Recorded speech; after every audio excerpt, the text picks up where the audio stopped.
కాశ్మీర్ ఉదంతం రోజు రోజుకి ఒక ఆవేదనని నిజంగా అసలు ఏంటి జీవితం అన్నటువంటి పరిస్థితి. ఎందుకంటే అందులో కొంతమంది మాట్లాడుతున్నటువంటిది. సరే మొన్న పవన్ కళ్యాణ్ గారు చెప్పారు గదా! కావలికి సంబంధించినటువంటి ఆయన భార్య ప్రభుత్వం ఉందనినే మేము వెళ్ళాం గదా! అని. ప్రభుత్వం ఉంటది. ప్రభుత్వం ఉండగానే దొంగతనాలు జరుగుతాయి. ప్రభుత్వం ఉండగానే మర్డర్‌లు జరుగుతాయి. ఆ తర్వాత వాళ్ళని శిక్షిస్తారు గానీ ముందు చేయరు. కానీ పబ్లిక్‌లో ఆమెలో ఆ ఫీలింగ్ పడిపోయిందిగా బలంగా. అట్లాగే కొంతమందికి ఇప్పుడు మాట్లాడుతున్న మాట ఏంటో తెలుసా? మేము ముస్లింలు అయ్యుంటే గనక మమ్మల్ని చంపేవాళ్ళు కాదు గదా! మేము హిందువులం గాబట్టినే చంపేశారు గదా! ఇదే ఉగ్రవాది కోరుకుంది. ఇదే ఉగ్రవాది సాధించాలనుకుంటోంది.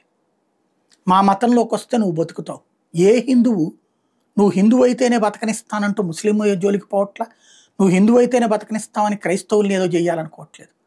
కానీ హిందువుల్ని మాత్రమే నువ్వు మా మతంలోకి రాకపోతే పాపివి, నువ్వు మా మతంలోకి రాకపోతే అజ్ఞానివి, నువ్వు మా మతంలోకి రాకపోతే నీ ఆరోగ్యం పోతుంది, నువ్వు నా మతంలోకి రాకపోతే గనక నీకు ఆర్థికంగా దెబ్బతింటావు, లేకపోతే నా మతంలోకి రాకపోతే నువ్వు చచ్చిపోతావు. ఎక్కడికి పోతున్నది హిందూ జాతి?